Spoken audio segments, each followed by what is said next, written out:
Assalamualaikum warahmatullahi wabarakatuh. Jumpa lagi dengan saya di channel Ropedi Alba. Apa kabar para sahabat semuanya?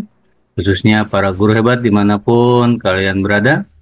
Pada video kali ini saya masih berbagi seputar pembelajaran mendalam atau deep learning seri asesmen pembelajaran. Asesmen dalam pembelajaran mendalam.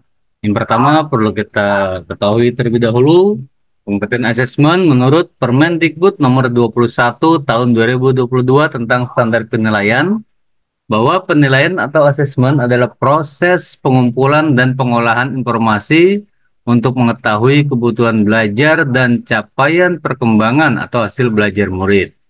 Asesmen ini dapat menggunakan beragam teknik dan atau instrumen penilaian yang sesuai dengan tujuan belajar. Asesmen harus memenuhi 3 kriteria. Yang pertama, berkeadilan. Seorang pendidik dalam melakukan asesmen atau penilaian tidak boleh bias terhadap latar belakang murid, identitas, atau kebutuhan khusus peserta didik atau murid itu sendiri. Yang kedua, asesmen harus bersifat edukatif. Artinya hasil yang digunakan sebagai umpan balik bagi pendidik atau guru, peserta didik, dan orang tua untuk meningkatkan proses pembelajaran dan hasil belajar. Kriteria yang ketiga, asesmen juga bersifat objektif. Artinya didasarkan pada informasi faktual atas pencapaian, perkembangan, atau hasil belajar peserta didik. Asesmen pada pembelajaran mendalam yaitu asesmen formatif dan sumatif. Ya, ada 2 jenis asesmen pada pembelajaran mendalam. Yang pertama asesmen formatif dan yang kedua asesmen sumatif. Asesmen formatif perlu dikuatkan untuk memberikan umpan balik selama proses pembelajaran. Dilakukan secara bertahap dan berkelanjutan untuk mencapai level pembelajaran mendalam. Mempertimbangkan 3 pengalaman belajar, deep learning atau PM, yaitu memahami, mengaplikasi, dan merefleksi. Sedangkan asesmen sumatif dilaksanakan untuk mengetahui capaian pembelajaran secara menyeluruh. Pembelajaran mendalam mendorong adanya transferable skill murid agar dapat menerapkan pengetahuan, sikap, dan keterampilan pada kehidupan nyata. Asesmen yang digunakan bertujuan untuk satu, memahami sejauh mana kedalaman pemahaman yang telah dicapai, merancang aktivitas belajar yang mendorong murid untuk naik ke tingkat pemahaman yang lebih kompleks, dan yang ketiga, memberikan umpan balik yang lebih tepat sasaran berdasarkan level pemahaman. Asesmen pada pembelajaran mendalam, yang pertama adalah asesmen formatif. Tujuannya adalah untuk memberikan informasi atau umpan balik bagi pendidik dan murid untuk memperbaiki proses belajar. Asesmen formatif bisa berupa di awal pembelajaran maupun di dalam proses pembelajaran. Sementara asesmen sumatif dilakukan untuk memastikan ketercapaian tujuan pembelajaran.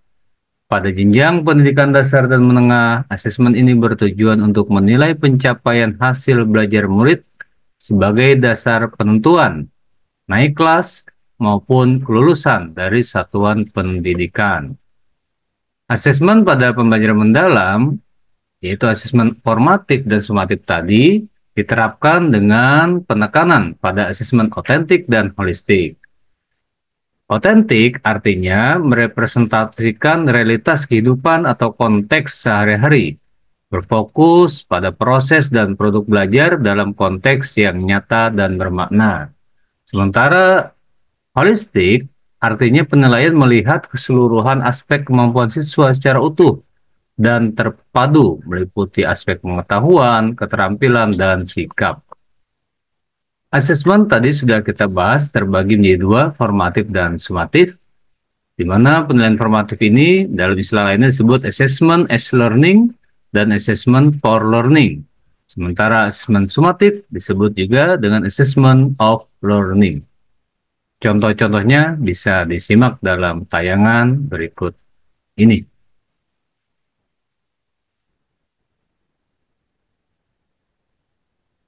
Contoh-contoh teknik asesmen. Di sini ada beberapa contoh teknik of assessment, ada teknik observasi, project, tes lisan, kinerja, tes tertulis, penugasan, penilaian diri, penilaian antar teman, dan portofolio. Silakan Bapak Ibu rekan guru hebat semuanya bisa di pause ya atau di stop sementara untuk melihat contoh-contoh teknik asesmen yang ada.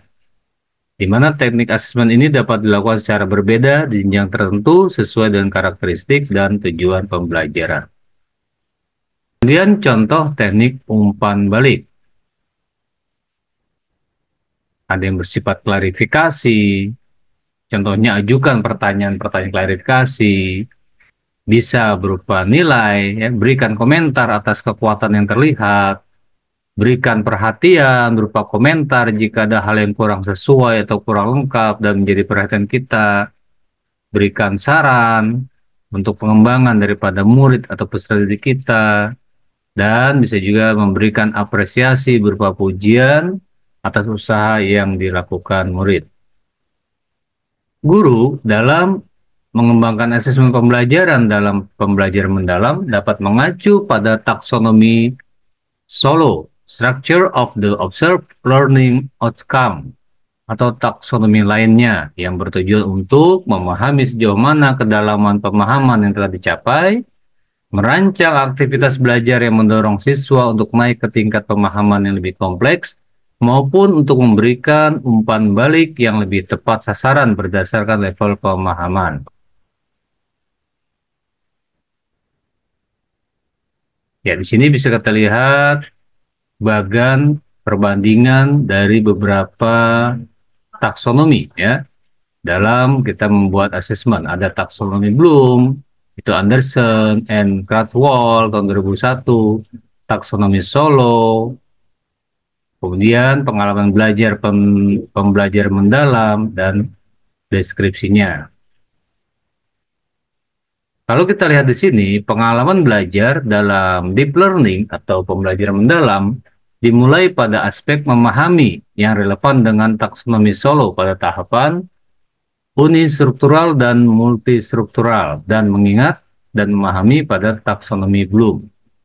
Ya, bisa kita lihat sini ya, pada taksonomi pengalaman belajar di PM atau deep learning, cuma ada 3 tahapan ya, memahami, ini setara atau selevel relevan dengan unistruktural dan multistruktural pada taksonomi Solo, dan selevel dengan tahap mengingat serta memahami pada taksonomi Bloom atau C1 dan C2. Sementara level mengaplikasi pada pengalaman belajar PM relevan dengan rasional pada taksonomi Solo dan menganalisis atau menerapkan C1, C3, C4 pada taksonomi Bloom. Sedangkan tahap pembelajaran atau pengalaman belajar merefleksi pada deep learning relevan dengan berpikir abstrak yang mendalam pada taksonomi Solo dan relevan dengan level mencipta dan mengevaluasi atau C5, C6 pada taksonomi Bloom. Ini kita lihat bagan daripada taksonomi Solo atau the structure of observed learning outcome. Kita lihat di sini ada beberapa level kompetensi, dimulai dari prestruktural, unistruktural, multistruktural, relasional, dan extended abstract. Ini tadi sudah kita jelaskan di slide sebelumnya tentang 3 taksonomi, taksonomi Bloom, taksonomi Solo, dan taksonomi pengalaman belajar dengan pendekatan pembelajaran mendalam atau deep learning. Contoh pengalaman pembelajaran mendalam pada ranah afektif dan psikomotorik. Bapak Ibu guru hebat semuanya bisa dilihat pada tabel berikut.